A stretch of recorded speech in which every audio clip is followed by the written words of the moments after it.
So Luxe vlogs. I don't know why I do that, y'all. Like that dance is always in my head, but anyways. This video, I'm going to show you guys how I hoop shirts for when I'm going to embroider. This is going to be a 12-month. I got into Etsy sale today, y'all. It was for this. Let me get a wrinkle. This. To look at how that glitter shines. It's so pretty. It's so pretty. This. So I'm going to be folding this up and shipping this out. That's why I have all this stuff right here as well, because I have to put all this in here. So then of course my stickers, but let me move this out the way because that's not why we're doing a video. I'm doing this video to show you guys how I hoop my shirt. It dawned on me, I never actually showed you guys how I do that. I just kind of already have it hooped once the video starts. So we're gonna do that. Okay, so normally, can you guys see? Let's turn you. All right, so what you need, of course, your shirt. This, of course, again, I have to use my cutaway stabilizer because Amazon still ain't delivered my tearaway, man. You can't tear this. This stuff don't tear. You gotta cut it. It's gonna be okay. Okay, so good thing you can see right here. So I take this is my 5x7 hoop that comes with the machine. Don't use the extra one because honestly I think they're too heavy. So I take my hoop and I lay it flat like so. I take my cutaway stabilizer and I like to lay it, I don't know if y'all can see. Actually, I'll show you from the back. I like to put it on here to where it's about this much showing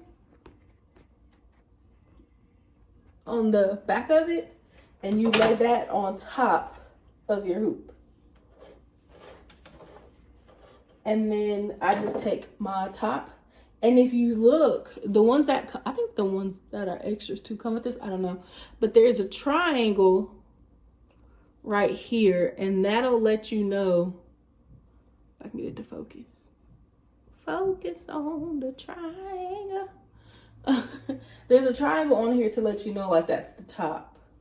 But I guess because I've been using it for so long, I kind of already, I like know that it faces up. This is the part that actually sits on the machine, and then this is of course the part that sits on top.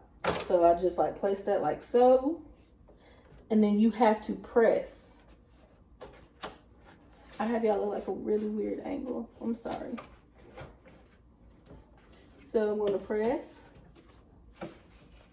Normally once I get about 3 corners in, I have to go back into the 4th one and I hold it because you're gonna have to loosen. This loosens and tightens your hoop. So I have to loosen it some so that I can press this corner in.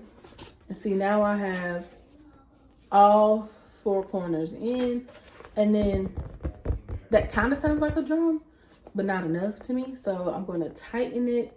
Every now and again, I'll pull more of the stabilizer out just to kind of make it tighter. Don't pull it too hard, because if you pull it too hard, it's going to unhoop. So technically, the only thing I hoop is my stabilizer. That sounds more like a drum. And this can actually go tighter. And you just tap on it and it literally sounds like a drum. So I'm going to make sure that you have all corners in, and you can tell it'll be tight. Like you won't be able to just, like, see how that's barely going anywhere? It sounds like a drum. So that is how I hoop the stabilizer. I don't hoop the shirt, I only hoop the stabilizer. So then you're gonna need some kind of spray like this. This was the first thing that was recommended to me to start using.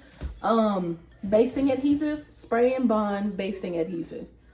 I'll try to link this down below. I don't have any affiliate links, y'all, so I won't get money off none of this. I'm just gonna try to put everything in the description that I'm using now. I will also make a video of like my top 10 or top 15 things that I use to embroider that make embroidering easier for me. I feel like that would be a really good video. Some of you that are just starting out, you want to get a PE800, you don't really know. You know, I took Angel's advice on getting a smaller machine before buying a bigger machine because I only paid $618 for my embroidery machine.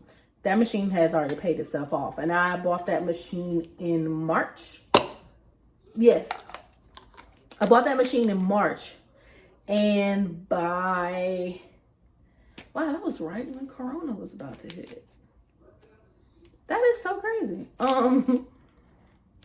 Yeah, I bought that machine in March, April, May, June, July, August, September. I've only had that machine for 6 months, and it's already paid. The machine actually paid itself off in July or June or July, one of those months. And by that, I mean, I made enough money in sales to be able to recoup and put back into my own pocket from me paying out of pocket for the machine. If that made sense or didn't make sense, let me know in the comments, and I'll try to break it down in another video for you. But yes, you're going to need basting adhesive when you are floating your items. You will need a basting. You will need some, excuse hiccups. You will need some kind of adhesive spray. I just can't get it together today, y'all. You will need some kind of, oh, I had y'all, nah, I got the hiccups. Oh. Give me a minute, y'all. I'm gonna come back.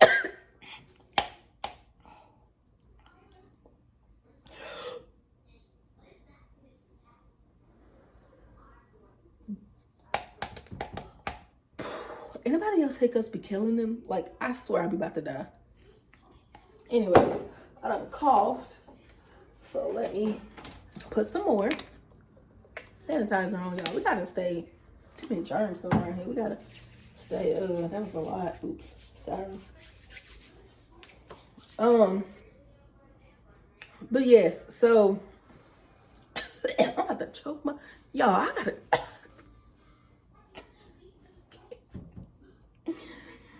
oh Jesus. I just got off work, y'all. I literally came home, helped my baby do her homework and stuff, and started recording because I knew I gotta give y'all some videos. So excuse me, I'm just all over the place. But anyways, so you only hoop your stabilizer. Again, this is cutaway stabilizer. I put in the last video before this one who recommended tearaway stabilizer for me when I go in and rehoop again. Right now I still have to use my cutaway because Amazon still hasn't delivered my stuff and I pay for Prime membership and they still ain't gave me my stuff. But okay. So you need some kind of adhesive spray. I use this one. It works just fine. You can get it for $10 at Walmart, or you're at your local Walmart if your Walmart carry. Like if your Walmart has like a quilting or sewing area, you should be able to find this. If you can't find it at Walmart, I know you can find it on Amazon. Amazon is maybe like $1 or $2 more than Walmart. Don't hold me accountable to that. I'm not sure, but yeah. So this is the spray that I use. There's, like I said, there's other brands out there, guys. Like if y'all know any other brand that works for you, use that. This is just what I use. So I shake it up. It says to shake it up. Or does it not? Oh yeah, it does. Shake it before you use, because I've been shaking it since I first started using stuff. And these bottles last me a pretty long time. This is only my second bottle, and I've only been embroidering since March. So that's pretty good. I guess it does all just depend on like how much you use it. So I hold my hoop at this end, take my spray, and I just do that. Now, literally, I do this every time before, and then I realize I did it after I sprayed. Don't be like me, be better than me. You want to mark your center lines, y'all. Like, this every time I'll spray and then I'll be like, oh wait. Anyways, this comes with your hoop, your machine. It is basically a grid. It's like a flexible type thing. And it comes with the letters A, B, and C. and you would place them in here, and they literally line themselves up. This happens to me every time, y'all. Like, I'm not even kidding, because how do I forget this? I don't know. Maybe it's, I don't know. But you want it to say the letters A, B, C towards you. And this is this metal piece. So that will let you know that you have this in here correctly, and your grid lines will be drawn correctly. So I just take a pencil, and since I'm going to be embroidering the shirt, the design right here, I honestly only mark these 3 lines. I mean dots. These are dots, not lines. I rarely ever use those 2. The only time I ever do that is if I'm actually embroidering this way. But since I'm only embroidering, like the design goes this way, I only mark this center line. And that's what I line my shirt up to. So, and I don't do those. I don't do the lines dark because you will be able to see them through. Y'all, it happens every time. But look at the back of this. I don't know how I'll be forgetting that, but I do every time. So if my shirt loses its, if my stabilizer loses the stickiness that I just sprayed it on there, I do go back and spray a little more. But this is still, I don't do much, just literally a little bit. So once you hoop the stabilizer, you draw your lines first, y'all. Don't be like me. Be better than me. Draw your center dots first. That's what helps you line up your shirt center. Then you spray your basting adhesive or your sticky spray or whomever, however, whichever one you purchase. Then you're going to take your shirt. This is how your shirt comes. I literally buy shirts from Blanks Boutique, ARB Blanks, and Angela, AJ Blanks. I actually have an order coming in tomorrow from AJ Blanks. So, because I needed a 12 to 18 month onesie, and Angela ships really fast. That comes in handy for someone with a small business who doesn't have the money to stock up on a lot of blanks. So that is why I have an order coming in from Angela. But what you're going to do is you're going to take your shirt and flip it inside out. Tag is going to be out. I'm going to try to bag up as much as I can just so you guys can see this. And I have this right here. I lay this flat. Kind of got to hurry up because this will lose the stickiness. But if you got to spray it again, y'all, that's fine. Just do what you got to do. So your shirt, this is the back. Let the back face you. Have the front facing out. You're going to fold it to where your front looks like so. And then I like to take these side stitches and make sure that they are lined up really well. Every blue moon, I'll let this part go and flip it upside down and really get that crease right here. I get a really good crease when I turn it upside down, and I make sure this is lined up, and then I make sure this is lined up. My center's lined up. So this is how I find my center on all my shirts. I literally take this, I place this part right here on the first dot. I do not bring my shirt up because the design would be too far down. This is a size 12-month shirt, so the design's already going to be taking up quite the amount of space, but you don't want your design too low on the shirt. It'll be on their stomach. This is a small baby, so we don't want that. So like I said, I turn it upside down. The tag is facing you, and you just fold it to where the front of the shirt is facing out, and that's where your crease will be. Now, once you have your center, it's very easy to find your center, guys. Like, look, the shirt literally just folds into it. So I take the shirt like this, and I take this piece right here. This is the piece that I want to lay on my first dot. I'm going to try to bring y'all closer. Hold on just a second. All right, so now that I got you guys in a better position so you can actually see everything, I'm going to pull that up. And I don't know if you were able to tell, it was already sticking. So I take this piece, which is the crew neck piece of the shirt, make sure that it's all still straight, and I lay it right here on my dot. And I take it and I just press it all the way down. Make sure those dots stay lined up. And then I take my shirt and I press it in. And then every now and again that happens to me. This side comes a little unsticky. So I just spray a little bit on there. And guys, all you do is open it. Now, when you do this, sometimes I end up with little wrinkles. So what I've learned to do is put my hand into the shirt and then I just spray it, lay it flat. So when you start to embroider on your shirt, on a PE800, this is floating, guys. This is called floating. I did not hoop this shirt. I'm floating this design on this shirt. You just have to make sure that your shirt doesn't move. You can open your shirt if you want to, because that's normally what I do. I normally open it, look in there, make sure that my center is where it's supposed to be. I'm not sure if you're going to be able to see, but I can see where the center of my shirt is in there. So that's how I know I'm good to go.